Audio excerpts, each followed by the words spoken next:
Hare Krishna, dear devotees, a very warm welcome to all of you to our program on Srimad Bhagavatam study. In this program, we are doing a detailed study of Srimad Bhagavatam. Right now, we are on canto number 1 and doing the 14th chapter of this canto. Last time we finished up till 24th verse, and today in this class, we will continue our journey from 25th to 44th verse onwards. The title of this chapter is Disappearance of Lord Krishna. Overall, this is our 37th class, and those who are joining us for the first time probably on the YouTube may refer to our previous classes on the channel Gita Online Study. We'll start with Mangalacharan prayers, and that was delegated to, I think, Anuradha Mataji. Is Hare Anuradha Mataji? Krishna. Yes, Hare Yes, Prabhuji, Krishna, she's here. Mother. Anuradha. She's here. Yes. So, Mataji, please, the floor is yours. Yeah. Kindly recite the verses. Yes, Recite Prabhu. this Hare prayer. Yeah. Krishna. Yes, Prabhu. Hare Krishna Prabhu. Om Yes. Ajnanatimirandasya Nananjana Shalakaya Chakshurunmilitam Yena Tasmai Shri Gurave Namaha Shri Chaitanya Manobishtam Sapitam Yena Bhutale Swayam Rupa Gadamahyam Dadati Swapadantikam Vandeham Shri Gurum Shri Yuta Padakamalam Shri Gurum Vaishnavamcha Shri Rupam Sakrajatam Sahagana Raghunathanvitam तत्स जीवं साद्वैतं सावधूतं परिजनसहितं कृष्णचैतन्यदेवं Shri Radhakrishna पदान् सह श्रीराधाकृष्ण पदान् सह गणललिता श्रीविशाखान्वितं च हे कृष्ण करुणा सिन्धो दीनबन्धो जगत्पते गोपेश गोपिका कान्ता राधा कान्ता नमोऽस्तुते तप्त कांचन गौरांगी राधे वृंदावनेश्वरी विषभानुसुते देवी प्रणमामि हरिप्रिये वाञ्छाकल्पतरुभ्यश्च कृपा सिन्धुभ्य एव च पतितानां पावनेभ्यो वैष्णवेभ्यो नमो नमः। जय श्री कृष्ण चैतन्य प्रभु नित्यानंद श्री अद्वैता गदाधर श्रीवासादि गौरभक्तवृंद हरे Krishna Krishna Krishna Hare Hare Hare Ram Ram Ram Hare Hare. Please continue, Mataji. Yes, yes. ओम नमो भगवते वासुदेवाय. ओम नमो भगवते वासुदेवाय. ओम नमो भगवते वासुदेवाय. नारायणं नमस्कृत्य नरं चैव नरोत्तमं देवीं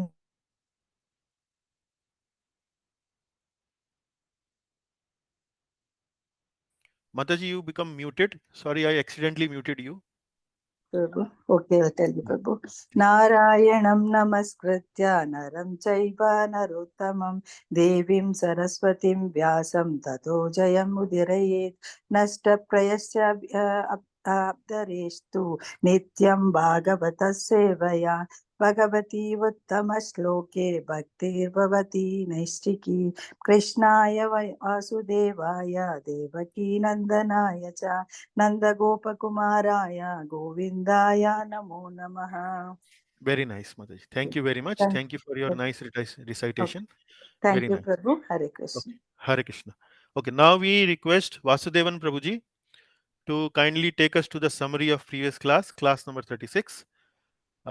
Prabhuji, yes, Hare the floor is yours. Krishna, Hare Prabhuji, Krishna.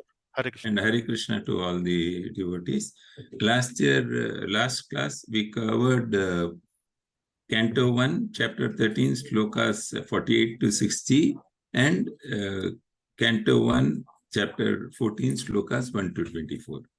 Now we'll start with Chapter 1, Canto 1, Chapter 13, Slokas 48 to 50. Narada, after reassuring Yudhishthira, advised him that we should look to the Supreme Lord, who manifests himself by different energies within and without. Lord Krishna has descended to eliminate the envious from the world to help the demigods and has already performed his duties and is awaiting the rest. So Narada is indicating that the Lord's avatar is coming to an end. And then he further says, you Pandavas may wait as long as the Lord is here on earth. So he also gives them an indication of their duty. Then slokas 51 to 53. He wants to tell them about the status of Dhritarashtra. Dhritarashtra with his brother Vidura and his wife Gandhari has gone to Saptasrota on the southern side of Himalayas and is engaged in Ashtanga Yoga by drinking water only. And then further he describes the process of Ashtanga Yoga, 54 to 56. The process of Ashtanga Yoga, in which controlling sitting posture, the breathing process, turning senses inward towards absolute personality of Godhead, suspends all the actions of senses, renouncing material duties, he will have to amalgamate by his pure identity and then merge into the Supreme Being in qualitative oneness. So this is the process of Ashtanga Yoga, which has been described in detail and which we have studied elsewhere also. Slokas 57 to 59. Then he also tells about the future. Dhritarashtra will quit his body on the 5th day from today, which will burn in the fire of mystic power along with his thatched cottage, into which his wife will enter with rapt attention. Vidura, being afflicted with delight and grief, will then leave that place. Now, there are two important points to note here. Narada Muni foretells that Dhritarashtra will burn in fire, so that Yudhishthira does not get any concerns about the last rites or performing the last rites, etc. And similarly, Prabhupada has very clearly explained this process of sati, where the voluntarily, willingly, the wife enters into the pyre of the husband's fire, which is what Gandhari did with rapt attention. It is not that she was not forced or persuaded by anybody to do that. She has done it willingly. And Vidura, being afflicted and delighted, two contrasting emotion. He is delighted because he was able, Dhritarashtra heard his advice and spiritually progressed. And he is in grief because his brother and his sister-in-law, he has lost them in their material form. And then after that, he leaves that place. Then last sloka of this chapter, Narada ascended to outer space. And more importantly, while Yudhishthira was able to get rid of all his lamentations. So all Yudhishthira's mind is now clear. His lamentations are all cleared by Narada. So Narada's visit's objective is achieved, as I say.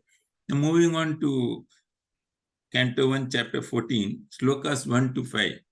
So a few months after Arjuna went to Dwaraka to see Lord Krishna, Maharaj Yudhishthira began to observe inauspicious omens like disruption in seasonal regularity, change in direction of eternal time, and people in general became accustomed to greed, anger, pride, etc., leading to pollution of transactions and dealings, even in familial affairs and with friends, which was unprecedented before in Yudhishthira's time. So these are all something new. Then further, Maharaj Yudhishthira continues in Slokas 6 to 9.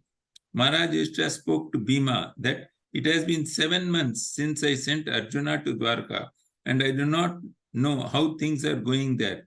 Is Lord Krishna going to quit his earthly pastimes as indicated by Narada?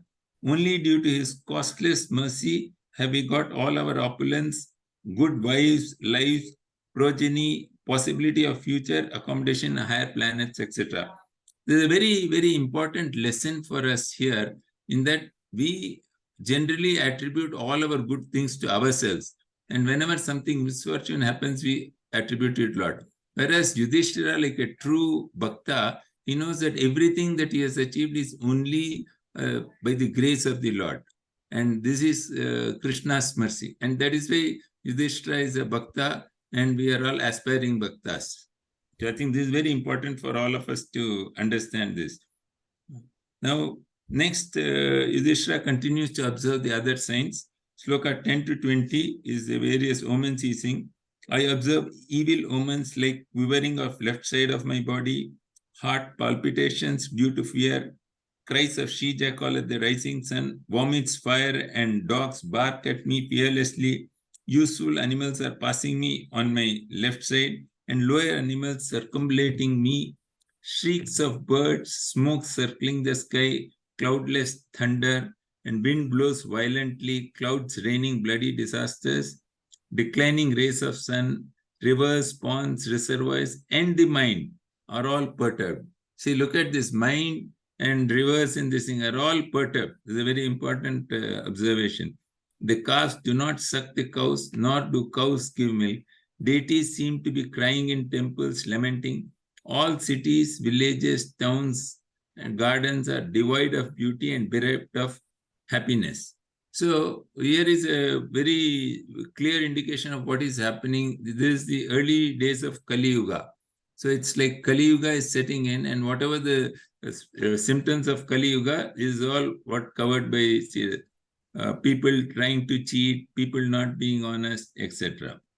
Sloka number 21, and this is another important sloka. The world was fortunate to have been marked with the footprints of the lotus feet of Lord, and all the disturbances indicate this will no longer be. So Yudhishthira was almost certain that the Lord is leaving the world. Not only that he has taken the hint from Narada, but also his observations, he is more or less confirmed that the Lord is leaving his material, ending his incarnation here. So Lokas 22 to 24. While Yudhishthira was thus observing the signs, Arjuna returned and bowed at the king's feet, the king observed his dejection, head down, tears gliding from his eyes. King, remembering the indications of or warning of sage Narada, questioned him in the midst of friends. So this is all I have in the recap. Thank you, Prabhuji, for this opportunity. I hope I have been able to do some justice to this. That's very nice, Prabhuji. Very swiftly done, cogently done, and summary was very nicely done. Thank you very much. Really appreciate. So we move to the subject matter of the class today. And as you have just now seen, we have covered till verse number 24th. And the storyline continues from 25. And we will, today in the class, we will cover till verse number 44. So before that, we request for volunteers who would like to read. We have roughly there, 20 Prabhu. verses. Okay, so Hare Manish ji is Krishna. I there. am in. Yeah. I will be also- happy to do that too, Prabhuji. Okay, so Manish ji and I think Vrindavaneshwari Mataji is saying. Yes, Prabhuji. Okay. Hare Krishna. And then Hare Anand Pradha Mataji. So I think we need 3 only. That will give you sufficient time. Prabhuji, I am also there. Okay. Rakesh ji. Okay. Then 20 verses of 5 readings per individual, roughly. So we proceed with our reading. Okay. So now please read verse number 25, Manish ji. Yes. Verse 25. Maharaja Yudhishthir said, "My dear brother, please tell me whether our friends and relatives such as Madhu, Bhoja, Dasarha, Arha, Satvata, Andhaka, and the members of the Yadu family are all passing their days in happiness." Yeah. So Yudhishthir Maharaj, the section has changed. The theme of the chapter has changed. In the previous theme, Maharaj Yudhishthir actually observed the dejected look of Arjuna just to double confirm or maybe triple confirm whether the doubt that he has in his mind whether the Lord has left this planet or not is true or not. So once again he observes another symptom with Arjuna's dejected looks. Now the theme has changed. The theme has now, after seeing Arjuna's dejected look, Maharaj Yudhishthir actually wants to confirm what is the reason for Arjuna's dejected look. Why it is happening so? Is everything all right? Is everything in Dwarka all right? Arjuna has come dejected. So there could be several reasons of his dejection. And he is asking a barrage of questions just to confirm that the cause of Arjuna's dejection actually is not that Lord Krishna has left the planet. It is something else. So Maharaj Yudhishthir actually wants to tell himself that it is not because Lord Krishna has left the planet, but there could be some other reason. Maybe some family member in Dwarka is not doing well, and that is why Arjuna is dejected. So in that series, he is asking, please tell me whether our friends and relatives in the Yadu family are all passing their days in happiness. So that is the emotion Yudhishthir Maharaj is going through, and when he observes Arjuna, his dejection, he is trying to confirm what is the reason for his dejection, and he's asking a lot of questions. So please read 26th. Yeah. In my respectable grandfather Sursena in a happy mood? And are my material uncle Vasudeva and his younger brothers all doing well? So similarly, he's taking names of some of the chief relatives. So for example, his grandfather Shursen, and then he also asks about his uncle Vasudev and his brothers. Are they all doing well? So like this, he's asking a very long list of questions. So you will see more questions in the slides to come. Okay, 27th. His 7 wives, headed by Devaki, are all sisters. Are they and their sons and daughters in law all happy? Now, why Devaki, Vasudev, Shursen, these people are all living in Mathura, and Arjuna is returning from Dwarka. So why are they asking about people who are living in Mathura while Arjuna is returning from Dwarka? So the explanation has been given by Prabhupada ji in the purport that probably while returning from Dwarka, because Mathura is on the way to Hastinapur, Arjuna certainly might have visited Mathura also. And that is why Yudhishthir Maharaj is also asking about relatives in Mathura, like Devaki, Vasudev, Shursen, and so on.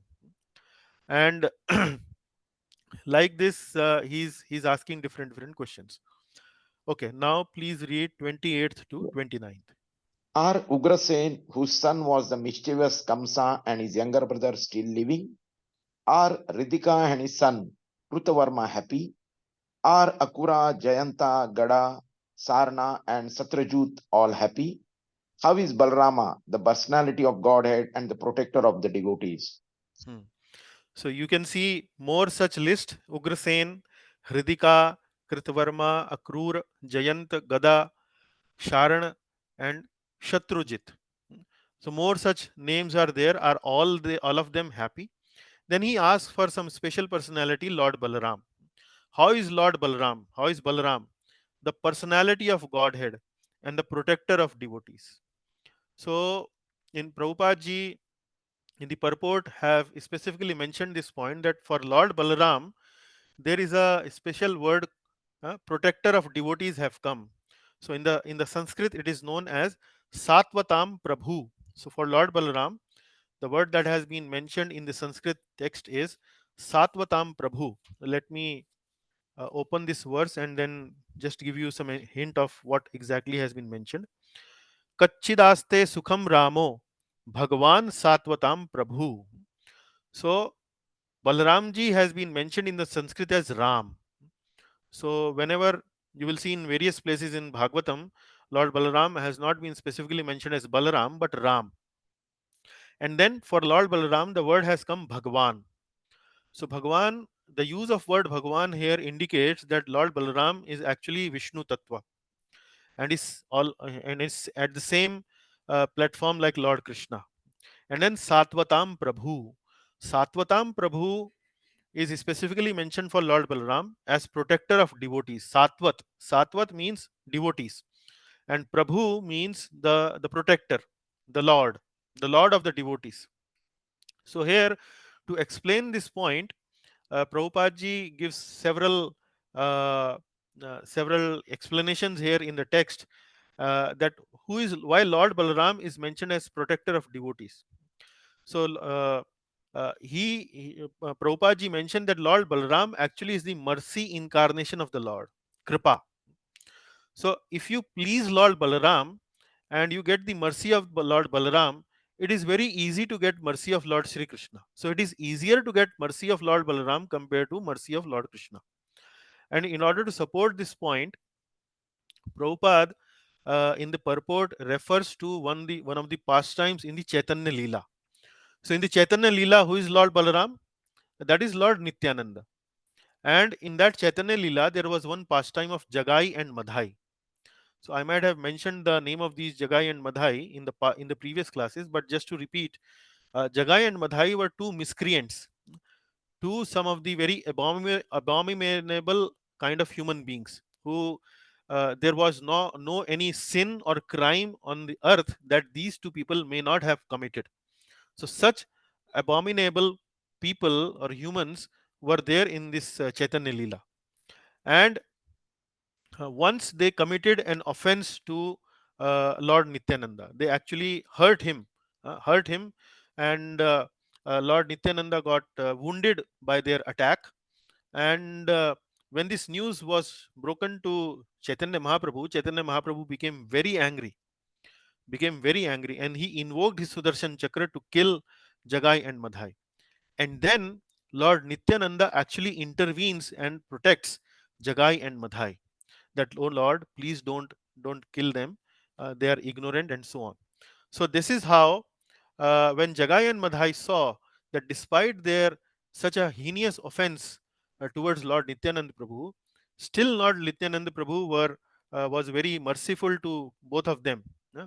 Then their heart changed, their heart transformed, and they became devotees. So Lord Nityananda's mercy is such that people of such abominable nature, people of their such abominable character, actually can turn into devotees. So that is how, why Lord Balaram has been mentioned here as protector of devotees, Satvatam Prabhu. And another explanation Srila Prabhupada gives about Lord Balaram here is that Lord Balaram actually is the Guru, is the Adi Guru, is the first spiritual master. So if we can please our spiritual master in the spiritual life, that is actually the fastest route to the Lord. Fastest route. The mercy of the spiritual master is the fastest route to the Supreme Lord. So that is what we need to understand. Hence, it is very important to please Lord Balaram in our spiritual life. So now we go to the next reader. The next reader in the list is Vrindavaneshwari Mataji. So Mataji, please read Yes, verse number 30th. yes. How is Pradyumna, the great general of Vrishni family? Is he happy? And is Niruddha, the planetary expansion of the personality of Godhead, faring well? Hmm. Yeah. Are Now, all just Mataji, just we'll explain the 30th verse. There are few points Prabhupada gives in the purport. So Pradyumna, who is Pradyumna? Pradyumna is the son of Lord Krishna. And who is Aniruddha? Aniruddha is actually the grandson of Lord Krishna. So if we see in the spiritual world, the first expansion is Sankarshana. Sankarshana is Lord Balaram.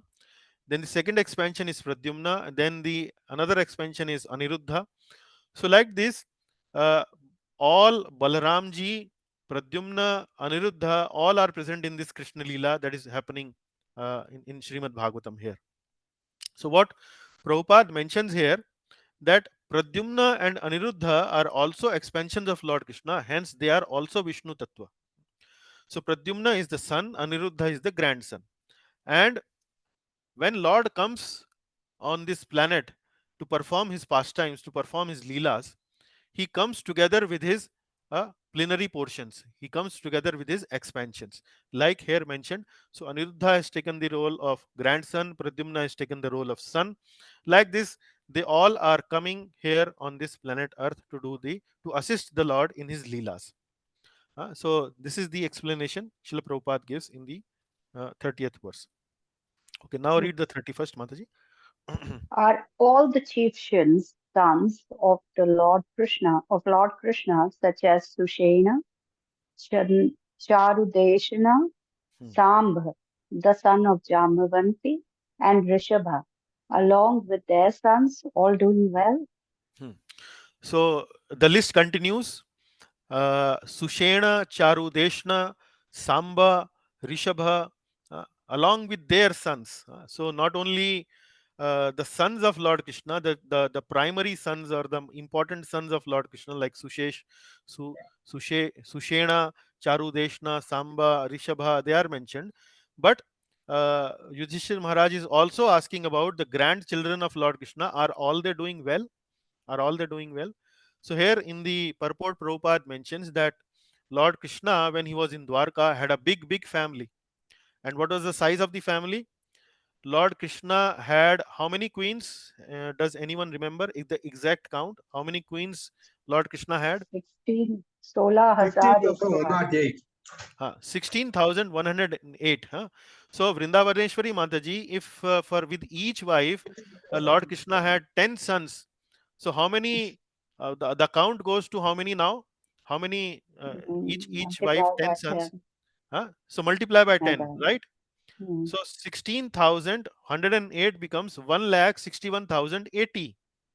yeah, Now it is also mentioned that each of the sons also had 10 sons. So with each of his sons, through each of his sons, Lord Krishna had 10 grandsons. So now the count becomes how much? 100 times. 16 lakhs 10,800. So Yeah. that was the size of the family. I'm not counting the wives of the grandsons and the wives of the sons. So that might make the family even bigger. So now that was the size of the family of Lord Krishna. So here, what does it mean? It means that all of these people who have become sons or grandsons, they are all associates of Lord Krishna in the spiritual world. So the Lord comes together with all his associates when he comes with to perform the Leela. So with such a big family, the Lord was living happily in Dwarka. Uh, Prabhupada writes here in the purport that Lord can afford to have such a big family. We, the ordinary living entities, cannot afford such big family. So we should not compare ourselves with the Lord. So how Lord could have such a big family, so we should also have such a big family. So Yudhishthir only asking for chief generals here, chief sons of Lord Krishna. Sushena is mentioned was the son of Satyabhama, and Charudeshna was actually the son of Rukmani Devi. Samba already mentioned in the verse is the son of Jambati, and Rishabha it is not mentioned actually who's with which queen he was the son. But anyway, you got the idea what is being discussed here. Okay. Now please recite 32 and 33. Also, Shrutadev, Hmm. Uddhava, and others, Nanda, Sunanda, and other leaders of liberated souls who are constant companions of the Lord are protected by Lord Balarama and Krishna. Are they all doing well in their respective functions? Do they, who are all eternally bound in friendship with us, remember our welfare? Hmm. So here Yudhishthir Maharaj actually is asking for the family in the Dwarka who were mainly the Yaduvanshis. So Yudhishthir Maharaj actually belonged to the dynasty called Kuru Vamsh, and he's asking for the welfare of people who were belonging to Yadu Vamsh. So he's saying, do they who are all eternally bound in friendship with us remember our welfare? Now here, what do we need to understand from this? Who are eternally bound in friendship with us. Now, how can we have eternal friendship with someone? It is only possible if we see that relationship as eternal. And how we can see that how we can see any relationship eternal? Only when we try to see that family or try to see that relationship in connection with the Lord. Because as living entities, as a spirit soul, we are eternal. As super soul, uh, Lord Krishna is also eternal. So only and only if we see our relationship in connection with the Lord, we can have some feeling like this as eternal friendship with us. So devotees, when they connect with each other, when they relate with each other, if they understand that their relationship actually is connected through Lord Krishna, then immediately that relationship actually spiritualized. And when the relationship is spiritualized, uh, uh, the feeling of brotherhood, the feeling of family atmosphere actually manifests in the heart. So that is the secret of spiritualizing our relationship, seeing everything in relationship with the Lord. like Brahmani Gavi Hastani, like that Shuni Chaiva Shupakecha, Panditah Samadarshina. Panditah Samadarshina. That vision, if we have towards the other living entities in relationship with the Lord, then we become Pandit, we become very gentle in our relationship. So that is one aspect of this verse which we need to understand. And then uh, there is also, we can reflect upon this verse when we talk about this verse from Upadeshamrit. Dadati pratigrahanati guhyam akhyati prachyati bhungte bhojyate chaiva shadvidha priti lakshanam. So you see here from verse number 25 to verse number 33, Yudhishthir Maharaj is making a very personal inquiry from Arjuna. He's taking specific names. He's asking from Arjuna, is that person okay? Is that person happy? Is that, does that person remember us? Etc. etc. So what does it mean? So personally remembering everyone, personally asking for well-being for everyone, this is actually personalism. Personalism means we are personally interested in the welfare of others. And that is why when we ask these personal questions, that actually indicates our love, our affection for everybody else.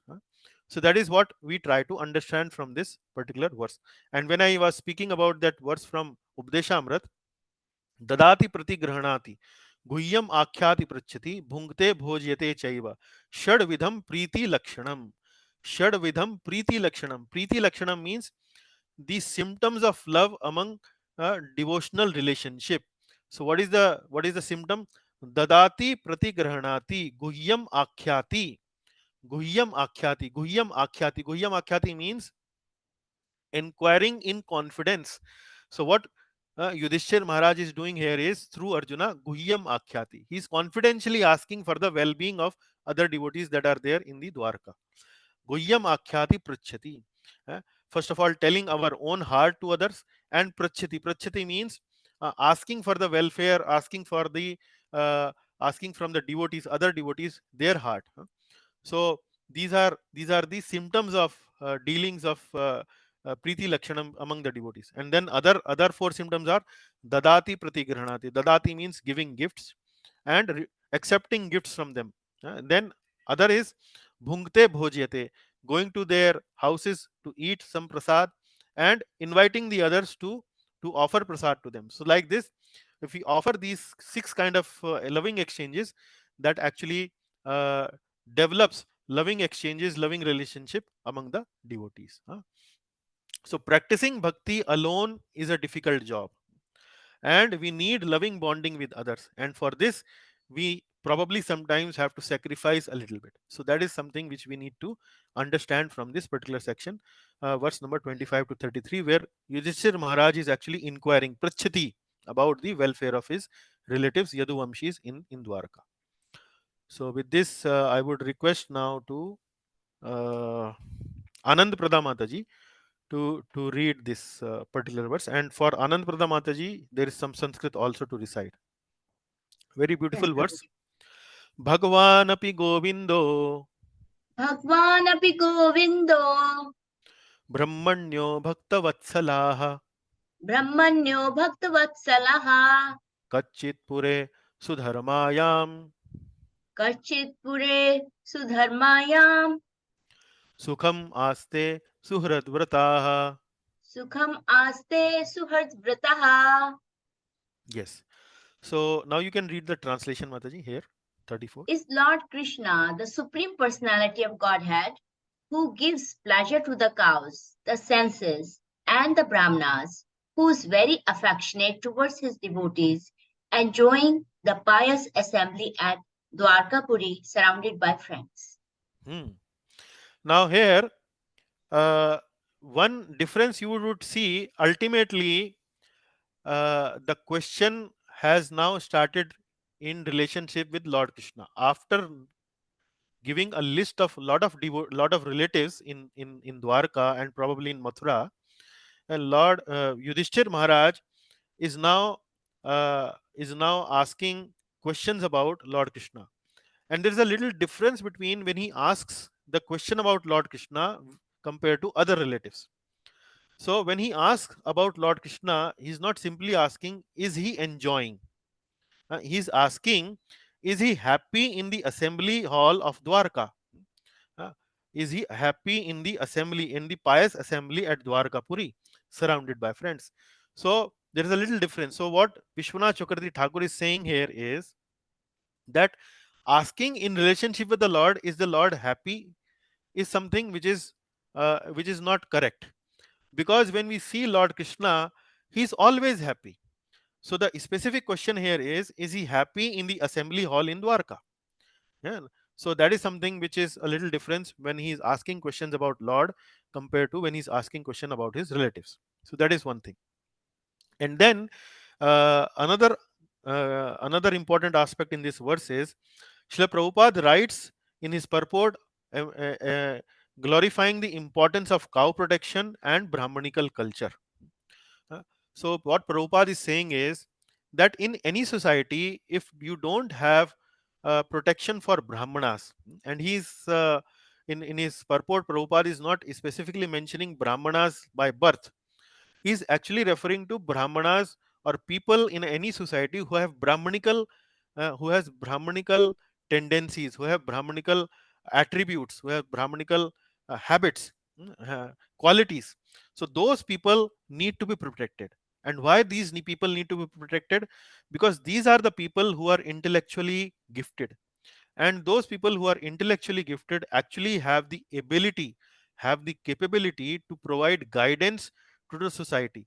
Brahmanas, or people who have the qualities of Brahmanas, are situated in Sattva Guna, and the quality of Sattva Guna is to illuminate, to give knowledge, to know what is, to know the ability to differentiate right from the wrong.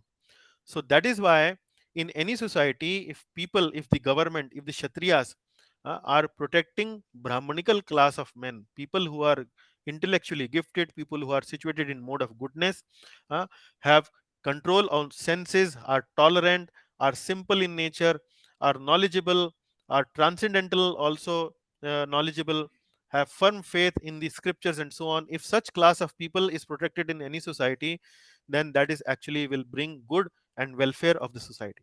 So Prabhupada is giving a lot of importance on cow protection as well as in the Brahmanical culture and protection of the Brahmanical culture in the verse. It is very crucial and important for the progress of any society.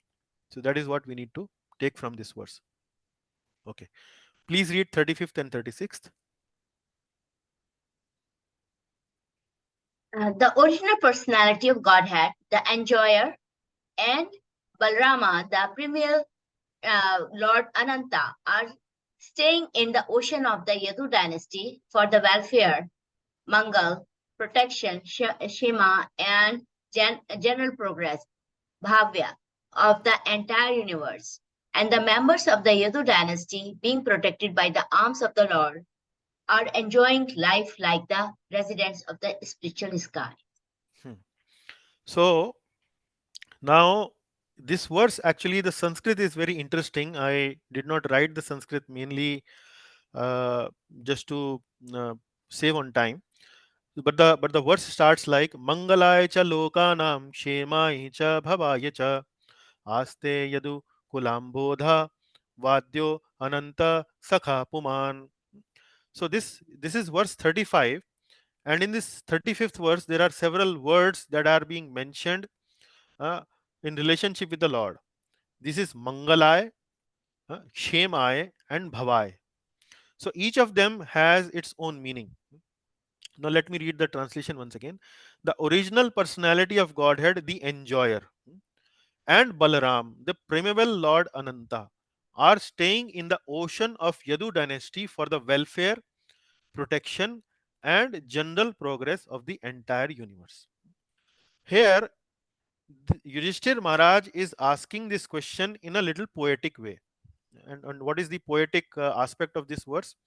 He is actually comparing Lord Krishna, Lord Ananta, and the residents of Dwarka, or in particular the Yadu Vamshis, as something like Lord Vishnu in Shir Sagar. So here you can see are staying in the ocean of Yadu dynasty. Ocean of Yadu dynasty means what? So he's comparing Dwarka with Vaikuntha. And how does Vaikuntha look like? In Vaikuntha, Lord Vishnu is sleeping on Anantashesha. And where is Anantashesha? Anantashesha is floating in the ocean of milk, Shir Sagar. So here in Dwarka, the Yaduvamshis are compared to the Shir Sagar because there are a lot of Yaduvamshis. So they are like ocean. And Lord Balaram is like Anantashesh, and Lord Krishna is like Lord Vishnu. So here he's asking question in a little poetic way. The original personality of Godhead, the enjoyer, and Balaram, the primeval Lord Ananta, are staying in the ocean of Yadu dynasty for what? For the welfare of Dwarkavasis. And what kind of welfare is being mentioned here? Three kind of welfare is being mentioned at three different levels. One is Mangal, the another one is Shema, and the another one and the last one is Bhavai. Bhavai means Bhavai actually means material progress, general progress. So Bhava means this material world, and Bhavai means material progress. So Lord Krishna, together with Lord Balaram and together with the Yaduvamshis, ocean of Yaduvamshis, are for the welfare of, protection of, and the general progress of the entire universe, means entire Dwarkavasis. So Bhavai actually here means the material progress. Shema actually means here liberation. Shema means liberation, protection. So liberation actually means when you are liberated from the material existence and go to the spiritual existence. And welfare is something positive. Mangal. And what is the Mangal? What is the best Mangal we can have? The best Mangal we can have is the Prema. Prema means the love for the Lord. So this is how Yudhishthir Maharaj is glorifying Lord Krishna and his influences. He's saying that Lord Krishna, Lord Balaram, and the members of Yadu dynasty uh, are they are doing the welfare in terms of Mangal, Kshema, and Bhavai for the entire Dwarkavas. And then he continues further. He says, and the members of Yadu dynasty, being protected by the arms of the Lord, are enjoying life like the residents of the spiritual sky. So again, uh, comparing the life in Vaikuntha, Yudhishthir Maharaj is comparing Dwarka Vasis to the Vaikuntha Vasis, to the Vaikuntha Vasis, to the residents of the Vaikuntha, because the residents of Vaikuntha are all together, are always enjoying, are always in bliss, because they are constantly in association of the of Lord Vishnu. Similarly, here Dwarkavasis are also eternally enjoying the relationship with the Lord, who is always present in Dwarka. So this is how poetically Yudhishthir Maharaj is explaining the influence of Lord Krishna and glorifying Lord Krishna by telling that Lord Krishna is like Lord Vishnu, Lord Balaram is like Anantashesh, and the Yaduvamshis are the Shir Sagar, and the residents of Dwarka are like the residents of Vaikuntha. So here the comparison of Dwarka has been done with Vaikuntha. So this is how we should understand it. Okay. Now the 37th verse. Please read, Mataji. Simply by administering comforts at the lotus feet of the Lord, which is the most important of all services, the queens at Dwarka, headed by Satyabhama, induce the Lord to conquer the demigods. Thus, the queens enjoy things which are prerogatives of the vice of the controller of thunderbolts. Yeah. So after explaining relatives and asking about Dwarkavasis, Yaduvamshis, etc., etc., now Yudhishthir Maharaj is focusing on the queens of Dwarka. So queens of Dwarka, who is the chief queen here? Satyabhama. So first of all, read this line. Simply by administering comforts at the lotus feet of the Lord, which is the most important of all services. So first of all, we understand what is the most important service of the Lord is the uh, comfort at the lotus feet of the Lord. That was the most important services of the queens of Dwarka. Yad pad shushrushana mukhya karmana. Yad pad shushrushana mukhya karmana. So that is how the Sanskrit in the verse mentions. Mukhya karmana means chief activity. Yad pad, pad means lotus feet.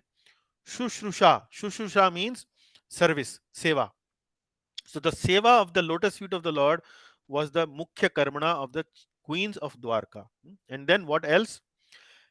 Who are these queens? Queens are headed by Satyabhama. And how many queens are there? Something like approximately 16,000 queens are there in Dwarka, headed by Satyabhama. Induce the Lord to conquer the demigods. Induce the Lord to conquer the demigods. And how Satyabhama and other queens have induced the Lord to conquer the demigods? By dint of their pure devotional service. So that is how the queens of Dwarka inspired Lord Krishna to even conquer demigods. And what is the story about conquering of demigods? So you would know that there is a brief life history of Satyabhama. Queen Satyabhama has been given in the purport by Srila Prabhupada. So Prabhupada mentions few things about Queen Satyabhama. He mentions that Queen Satyabhama was the warrior queen of Lord Krishna, and who also participated in the killing of this demon called Narkasura. And after the killing of demon Narkasura, Lord Krishna visited heavens, Swarga, together with Satyabhama. There Satyabhama meets the mother of the Devatas, Shachi Devi. And Shachi Devi was very much impressed with Satyabhama. And Satyabhama was given the boon by Shachi Devi that she will always be youthful because of her devotion. She will always be youthful.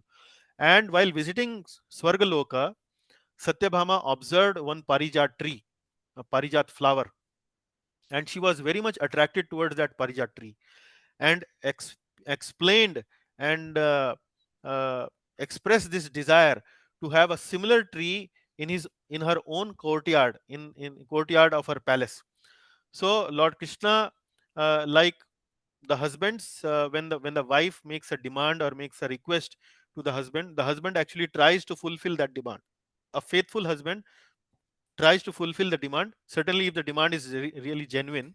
So here the demand of Satyabhama Devi was very genuine, that she would like to have this flower tree, a Parijat tree, in her own courtyard. So Lord Krishna, because everything in this universe belongs to the Lord, so Lord Krishna actually fulfilled the request of Satyabhama Devi to have that similar Parijat tree in her courtyard, and she actually could have that tree in her courtyard. So that is why it is mentioned here. Thus the queens enjoy things which are prerogatives of the wives of controller of thunderbolts. Controller of thunderbolts means, what is thunderbolt? Vajra. So the weapon of Indradev is Vajra.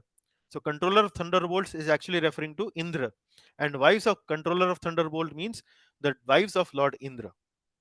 So the Swarga, or the heavenly delights, have been enjoyed by the wives of Indra. So similar enjoyment was available for the queens of Dwarka, headed by Satyabhama. So that is what the history of Satyabhama Devi has been given in the purport. And while giving this history, Prabhupada gives few more details. He mentions that Satyabhama's palace was bedecked with precious jewels, and her palace was so cool as if it was air conditioned. And another little instance Prabhupada gives in the purport is that Satyabhama Devi meets Draupadi and inquires from Draupadi how she is able to keep her husbands happy. She had 5 husbands, and how she could serve her husbands, 5 husbands, that they were very, very satisfied. And she tries to learn that tips from Draupadi Devi. So like this, Prabhupada gives some brief history of life of Satyabhama Devi in the purport. So so that is what we need to understand from this verse. Okay, next one, Mataji, 38th.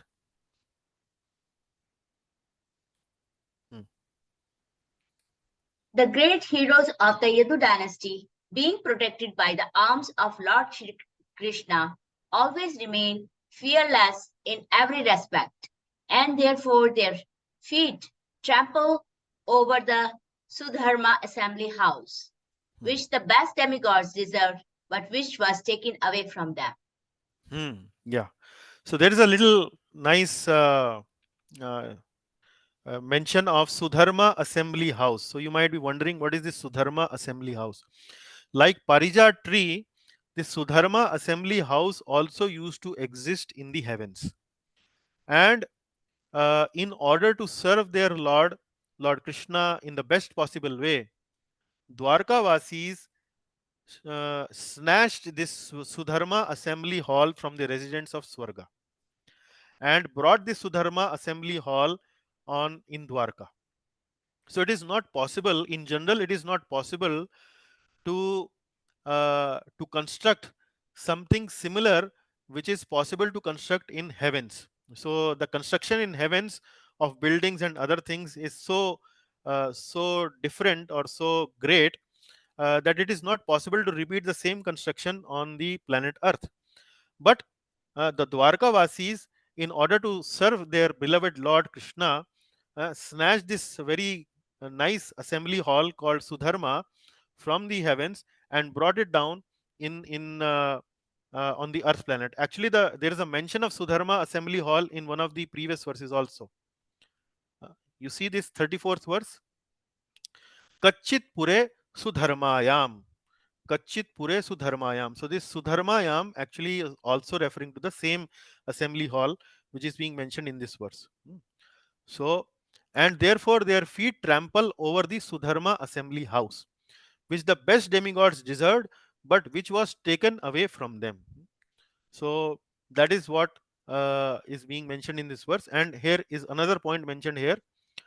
Being protected by the arms of Lord Krishna, always remain fearless in every respect. So the great heroes of Yadu dynasty. So what Prabhupada mentions here, although they have snatched the Sudharma assembly house from the heavens, but they were sure, they were satisfied that even if they are snatching this Sudharma assembly house from the heavens, they will be protected by the Lord, because they are actually doing this as a service to the Lord. So everything belongs to the Lord. So if for the service of the Lord, if they have taken away the Sudharma assembly house from the heavens and offered it to the Lord will protect them. So they were fearless. They were fearless that the residents of the heavens will not actually attack them, because they snatched this assembly house from them. So like this. So they were always confident of Lord's protection. Yeah. Okay. Now we shift the theme once again in this chapter, and we come to the last part of this chapter, 39 to 44th verse, where Yudhishthir now inquires about Arjuna. So Arjuna, when he came to Dwarka, when he came to Hastinapur, he was dejected. And Lord Krishna and Lord Yudhishthir Maharaj has unleashed a series of questions, thousands of questions, hundreds of questions he's asking to Arjuna. Are you dejected because of this? Are you dejected because of that? And so on. Like that, he's asking. Now he is indicating that maybe there is some other reason for Arjuna to become dejected. And he is now offering some more reasons and asking direct personal questions to Arjuna. And there are certain 11 reasons here. And we should understand that these 11 reasons are possible reasons in someone's life where one could become dejected. So here it starts from 39th verse, and I would request Rakesh ji to read. Yes, Prabhu. My brother Arjuna, please tell me whether your health is all right. You appear to have lost your bodily luster. Is this due to others disrespecting and neglecting you because of your long stay at Dwarka? Because of your long stay in Dwarka. So one reason of dejection is health.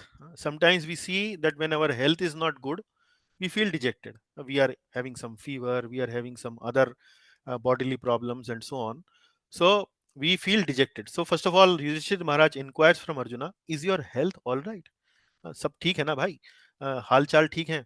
And then Arjuna is not responding. Arjuna is not responding, although Yudhishthir is continuing to asking. Arjuna is not giving any answer here. So he comes to another question. He's saying, you appear to have lost your bodily luster. Is this due to others disrespecting and neglecting you because of your long stay in Dwarka? long stay in Dwarka. Now Arjuna was in Dwarka for somewhere around several months, maybe 7 months. So if we stay at some relative's place, maybe first 4 or 5 days is okay. The relatives pay good attention to us, give good uh, respect to us, offer good hospitality to us. But if we continue to stay for very long, maybe for months and months, then slowly the if the number of days start to increase, similarly in that proportion, the respect, the hospitality, and the niceties also starts to come down. So similarly, here Yudhishthir Maharaj is asking, because of your long stay at Dwarka, and if you continue to stay for very long time, then what happens? Slowly that respect starts to convert into neglect, and then slowly that neglect starts to convert into disrespect. So this is what he is asking: disrespecting and neglecting you because of your long stay at Dwarka. So he's asking these questions to Arjuna: is this the reason of your dejection, and so on. Okay, read the next one, Prabhu. Has someone addressed you with unfriendly words or threatened you? Could you not give charity to one who asked, or could you not keep your promise to someone? Yeah, so there are few more reasons for dejection.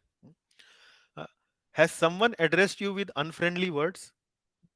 Sometimes people, when they don't speak to us politely or don't give us the uh, genuine uh, friendliness that we expect from them, and they behave like unfriendly way and offer to unfriendly words, we become dejected. So this is another reason for dejection. And then, could you not give charity to one who asked, or could you not keep your promise to someone? So for Kshatriyas, it is very important for them when somebody needy, somebody genuinely in need for charity, or someone genuinely who is asking for charity come to them, and they don't give charity to them. So it is their duty to give charity, dan. So if you don't do your duty well, one of the duty of Kshatriya is charity, then you might feel a feeling of guilt inside you. So that is what being asked by Yudhishthir Maharaj. Similarly, the Kshatriyas should also uh, keep their word, keep their promise, like we have for Lord Ramchandra, who was also a Kshatriya king. Maryada Purushottam Lord Ram. Pran jaye par vachan na jaye.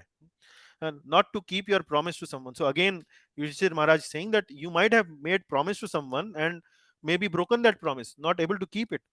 Is this the reason for your dejection?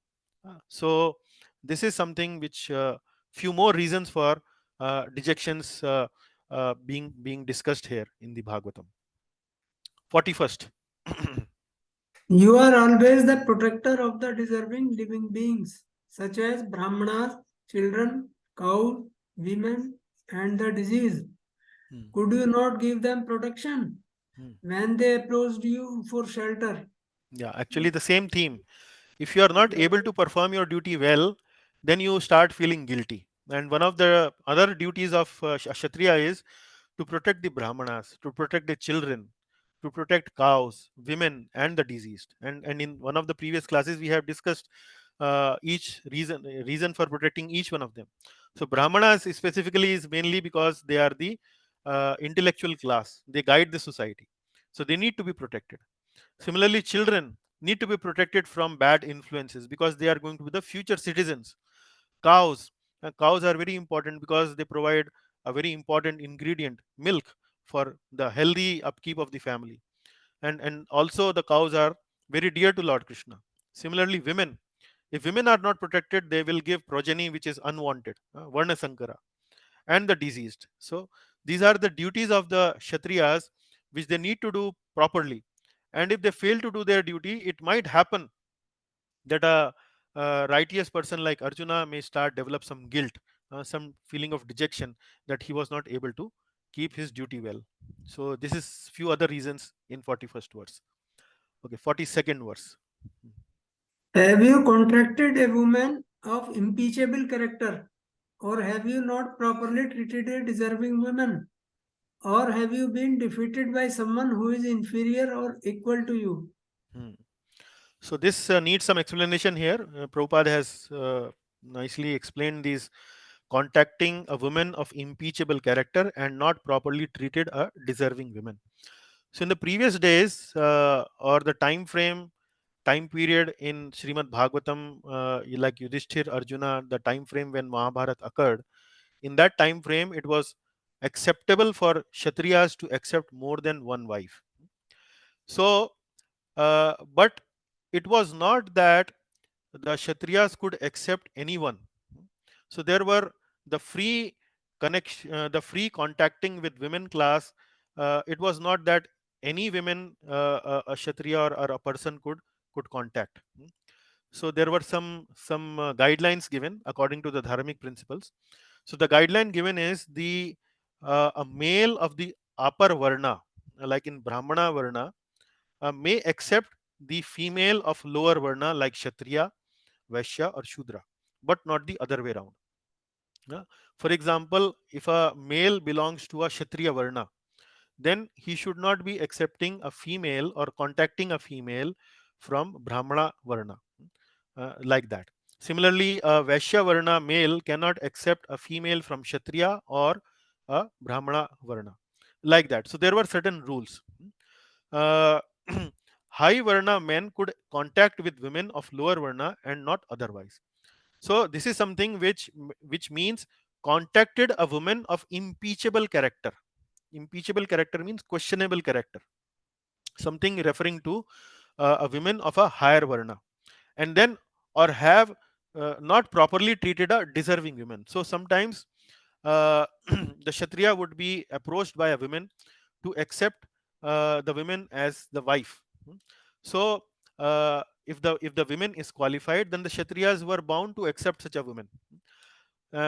So Yudhishthir Maharaj is asking that had there been an instance where you were contacted, you were approached by a woman who was genuine, and you did not accepted her as your wife, you did not contacted her, so something like that. So there were certain examples in the Puranic history where, for example, when Arjuna went to heavens, there Urvashi approached Arjuna to accept herself as Arjuna's wife, but Arjuna did not accepted her.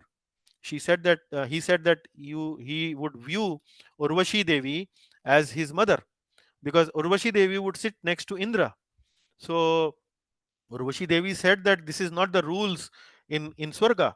Arjuna said that no, but these are the rules in Bhuloka, so I cannot accept you. Similarly, there is another instance where Arjuna was offered Uttara, the daughter of Virat, as to accept wife, but Arjuna refused, because Arjuna was acting as Uttara's teacher and had fatherly emotions towards Uttara. So he said that no, I cannot accept her as my wife, but better you can think about my son Abhimanyu to accept Uttara as his wife. So like there are multiple instances. Similarly, Prabhupada also gives few other examples, like Bhim, who was a Kshatriya, accepted Hidimba, who approached her in the forest to accept herself as wife of Bhima. Hidimba actually did not belong even to a Shudra Varna. She actually belonged to even lower Varna. But Bhima accepted Hidimba. Similarly, Yayati, King Yayati was approached by the daughter of Shukracharya to accept that daughter as a wife. But because she was Brahmani, Yayati refused the daughter of Shukracharya. Similarly, Parashar Muni contacted the daughter of a fisherman, Satyavati, to beget Vyasdev. So like that, there are multiple instances in Vedic history, Vedic literature, where genuine connection between men and women has been mentioned, and so that is acceptable. But apart from that, which is not acceptable as per dharmic principles, is not acceptable.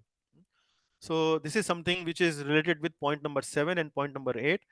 Have you contacted a woman with impeachable character, or have you not properly treated a deserving woman? So that could be a possible reason for guilt or dejection in the mind of Arjuna. Then comes the next point. Or have you been defeated by someone who is inferior or equal to you? So Kshatriyas have a sense of pride in them, a sense of pride that they are warrior class, they are truthful to their words, they are really gentle people, and they are really protecting the people and so on. So they have some sense of pride in themselves. And if they are defeated by someone who is inferior to them, that actually hurts their pride, and hurting of their pride could be one of the other reasons of dejection. So for example, if Arjuna would have fought a war with Bhishma Dev, so Bhishma Dev was superior to Arjuna in age, in relationship, in character, in quality, in bravery, everything he was superior. So if Arjuna would get defeated from Bhishma, it would not be the cause of dejection. But if Arjuna would be defeated by somebody, for example, like Karna, then it would be a cause of dejection for Arjuna. Now you might argue how you can say, sir, that Karna was actually inferior to Arjuna. So there are several ways we can explain that. Karna, first of all, had a bad association of uh, Duryodhan. Because of his bad association, he had developed certain bad qualities. On the other hand, Arjuna never had that kind of a bad association. He was always was very gentlemanly. So this is one reason how Arjuna was superior and how Karna was inferior. Arjuna always obeyed his guru, which is who was Guru Dronacharya. But Karna actually disobeyed, disrespected his own guru like Parshuram. So this is another reason. So there could be several other reasons that could be given how Arjuna was actually superior and Karna was inferior. So if Arjuna would get defeated by some inferior warrior like Karna, that would be a great cause of dejection. So Yudhishthir Maharaj is asking, are you some defeated by someone who is inferior to or equal to you? So like this. We can understand this 42nd verse. Okay, now we move to the next one. Prabhu, please read. Have Rakesh. you not taken care of old men and boys who deserve to dine with you? Have you left them and taken your meals alone? Have you committed some unpardonable mistake which is considered to be abominable? Hmm. So now the next reason for dejection is a Kshatriya is supposed to, or a proper or an ideal householder is supposed to eat only after making the children in the house eat, making the elderly in the house eat, and so on. And if in an ideal case, the householder actually is expected in the Vedic culture is expected to go out of this house, make an announcement 3 times: is there anyone hungry, is there anyone hungry, is there anyone hungry? And if someone says that yes sir, I am hungry, then he is supposed to feed that hungry person first, and then he is expected to eat. So that is the standard of Vedic culture. So Yudhishthir Maharaj is asking, have you taken your meal alone without actually offering the meal, first of all, to the elderly, to the boys, to the children, and so on? Have you taken your meal alone? Is this the cause of your rejection? And then ultimately, he asks a very general question. So he's asking, have you committed something which is an unpardonable mistake, which is considered to be abominable? So thoughts and ideas are getting exhausted in the mind of Yudhishthir Maharaj. And then now he resort to a very general question: have you committed, or have you committed some unpardonable mistake which is the cause of your dejection? So what actually is going on in the mind of Yudhishthir Maharaj? So as I hinted before, Yudhishthir Maharaj was very much emotionally connected with Lord Krishna. And the very thought that Lord Krishna has left the planet, has left this abode, is really disturbing for Lord Yudhishthir Maharaj.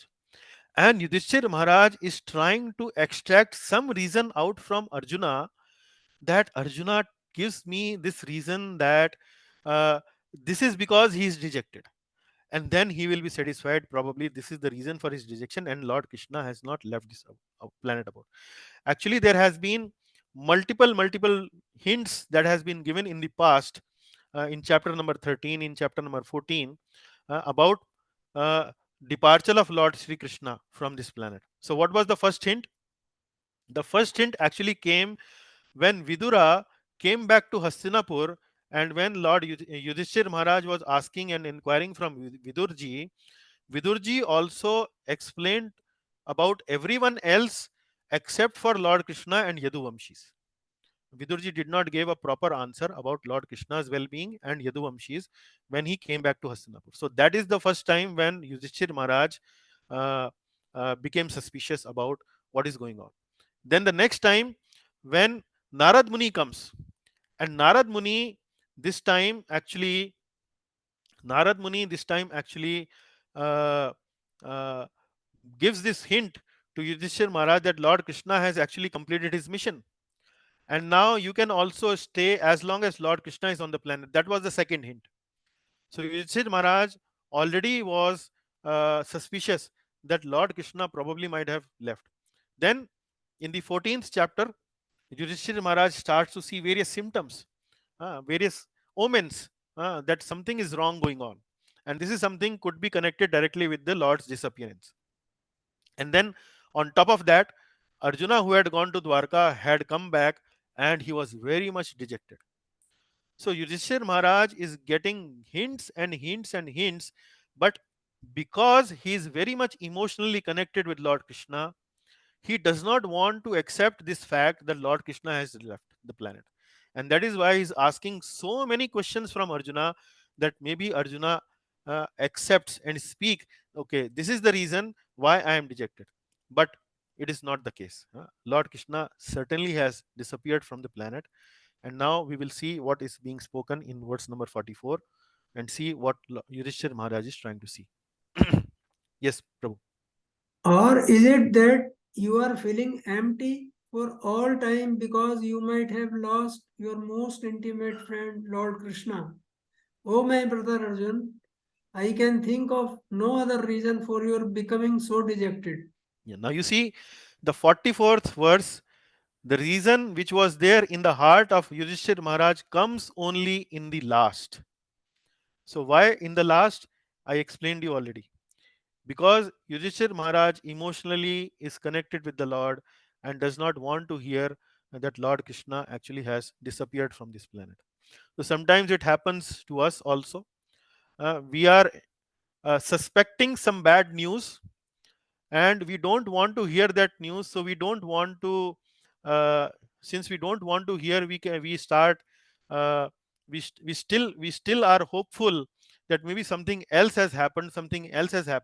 Like for example, for a person who is a big fan of cricket and he's watching some match between India and Australia, and after the match progresses to a certain level, yeah, it is kind of sure that Australia or the other team is going to win, and he closes the TV set.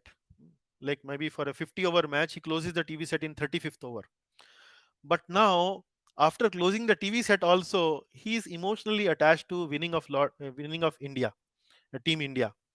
And after maybe 10-15 minutes or maybe 30 minutes or 45 minutes, he still opens the television set. Maybe there is some miracle has happened and the team start to winning. So it happens to some people. At least it happens with me also. So like this, Yudhishthir Maharaj does not want to hear this disappearance of Lord Krishna, and he's asking Arjuna questions and questions and questions and questions, and ultimately he comes to the right reason only in the last verse, which is the 44th verse, that uh, is it because Lord has left, most intimate friend Lord Krishna has has left the planet. So like this, he's asking these questions. So this is all about the 14th chapter. Maybe still we could have concluded the class a little early than our usual time that we should take, but I would like to start the 15th chapter fresh from the next class. So is there any question or any point that you would like to discuss? We can discuss now. Thank you very much. Prabhuji, was Rukmani Devi not first consort head of the queens?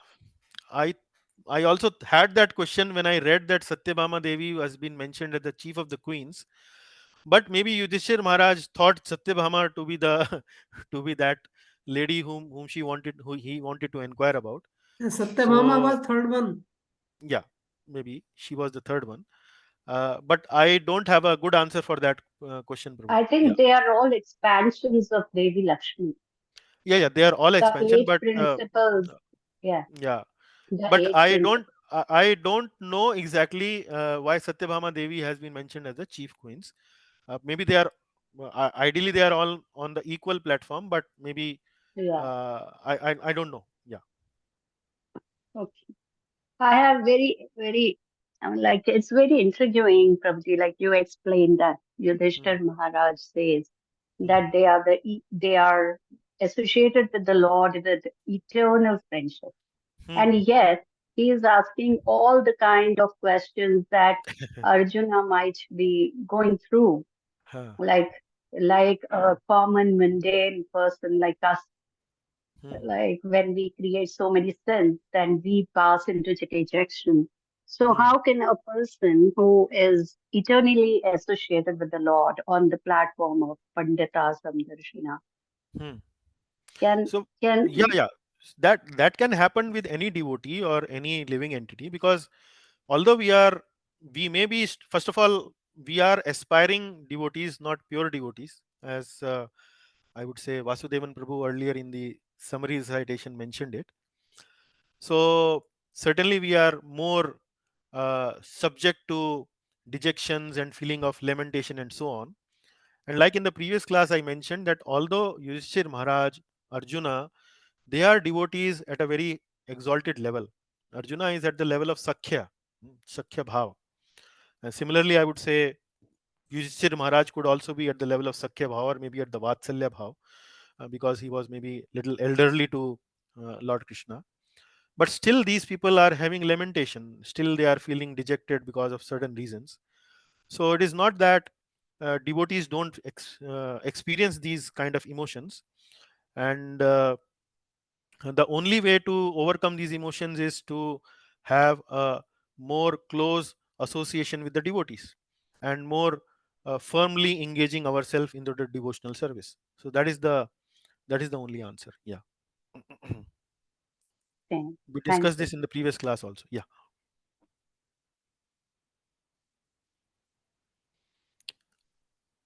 So don't think that if we are philosophically very sound, we are 40 years in devotional service, we are so and so in ISKCON, maybe temple president or maybe a brahmachari or maybe a big sannyasi, dejection can still overcome ourselves. Yeah.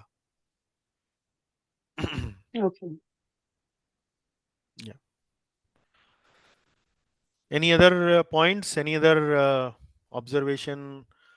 Uh, although most of the chapter is storyline, simple things, but still Prabhupada ji has given some various good points and adds to our learning in this particular chapter. Yeah. No, what I'm thinking is when a person becomes gunatit or he just goes beyond the bodily platforms, then also dejection is possible. Yeah, as I mentioned to you, example of Yudhishthir Maharaj or Arjuna, it is possible, yes. But these But people have the the tools and tackles and reason of and the strength of reason of spiritual strength to overcome that yeah. such dejection. Yeah. No, I just wanted to ask, like, the reason of dejection will be different, right? Reason for dejection was? Will be different for spiritually advanced. Yeah, whatever it is, but it is dejection. And one of the limbs of devotional service, if you remember from Bhaktir Samrat Sindhu, is to protect oneself from these kind of feelings of lamentation, fear, helplessness, and so on. So that is also there. So it is mentioned in Padma Purana, if I recall correctly, that how can the devotion for Lord Mukunda can arise in the heart of someone who is overcome with the feelings of lamentation, fear, etc. So a Yeah. devotee needs to protect and guard oneself from these kind of emotions, but these emotions can certainly be there in the life of a devotee as well. Oh, thank you so much. Yeah. Hare Krishna. Hare Krishna Mataji. Hare Krishna. Yes, Kartar Prabhuji. Hare Krishna. Dandavat. Dandavat ji. It means none of the human is complete in devotion or purity. Human is finite, Lord is infinite. Our tolerance, our capabilities are all finite. So don't think Mhm. that we are not vulnerable to these kind of emotions.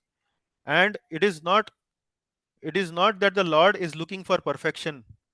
Lord is actually looking Ji. for our devotion. Lord is actually looking for uh, the extent Mhm. we hanker for Him, the extent we try for Him, although we may still be imperfect. But when the Lord Ji. sees the sincerity, the continuity, the Ji. uh, the faithfulness, the Ji. integrity that by which we are approaching Him in our devotional service, that pleases the Lord. Always the Ji, kripa of Guru. the Lord is required. The two fingers Mhm. of Damodar Leela. One is our endeavor, and another one Ji. is Lord's mercy. So without Lord's mercy, we cannot Nothing is. actually expect. Even if we are imperfect, the Lord can accept us Ji. and make us Ji. perfect. Make us perfect. Yeah. Uh, So, in spite of the true love and 100% surrender, or which is impossible sort of thing, Hmm. it's still Lord's mercy is most important. Yeah. And Lord's mercy is directed by our endeavor only. Ji, Uh, ji, ji, Guruji. Thank you, Guruji. Surat Tada. Surat Tada. That there is a verse. Uh, I'm forgetting it. Surat Tada means once uh, Jivvadav. Jivvadav means starting with the tongue, and the two Ji, services with the tongue is to glorify the Lord, to chant the holy name, and to taste Krishna ji, Prasad. So ji, Guru. once we start offering our devotional service, then the mercy of the Lord is very fast. Ji, Guruji. Yeah, So it depends on our endeavor. endeavor also. On, So we continuously need ji, to strive. We need not worry ji. about where we will go, when we will go. We need to worry about whether our services are going well. Uh-huh. Even though we are dejected, did we do some service for the Lord today?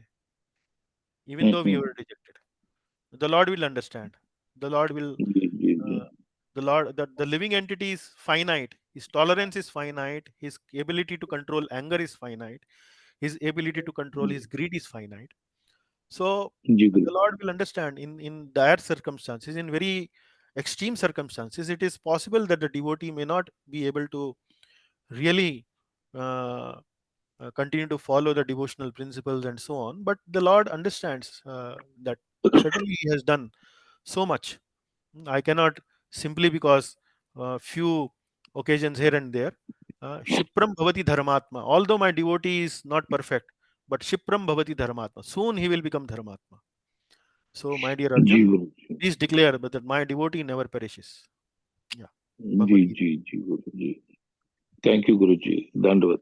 Yes. Thank you. Okay. Okay, then with that, I think it was a good, healthy discussion in the end. And we continue to do our discussion on the 15th chapter starting next class. And I really encourage devotees to kindly dive into the uh, practice of remembering the verses of Srimad Bhagavatam. So I will once again mention to you the first two verses of Srimad Bhagavatam. I will send you a WhatsApp message. Which one of them are you need to remember? This time, our remembrance not only the Sanskrit but also the roundabout meaning of the verse, and be able to describe the verse with the help of the Sanskrit text. So those with that, I will conclude the class today. We will meet in the next class. Thank you very much. Probably, Prabhuji, next class we can have a little more time because the verses are quite long. Sure, Prabhuji. I We think are about keeping only two. We are keeping only two. So this time, okay, I will. I think Let we us can see. start little earlier. 5 Because minutes. the more I stretch the time, people start to question me that every time you are like salami slicing, like the Chinese do, uh, uh, in terms of occupying territories, small. Then so. Uh, Can think about it. I will think about it. Yeah, Okay. the verses are 6 lines, 5 or 6 lines. So No, the verses are in all Shardul Vikridit meter. So Yeah, which short is a will 19 be syllable better, meter. but So already they are quite long, less. although lines are 4 only in each verse. Anyway, okay, we'll start 5 minutes early then. Okay. Okay, To- right. I mean, there was a suggestion. No, that is fine. To accept your suggestion, we'll start 5 minutes early in the next class. Okay. Thank you very much. Hare Hare Krishna. Thank Krishna. you so much. Hare Krishna. Hare Krishna Mataji. Hare Krishna. Hare Krishna. Hare Krishna. Hare Hare Krishna. Krishna, Prabhuji. Hare Krishna. Hare Krishna. Hare Krishna. Hare Krishna. मेरे तो कोई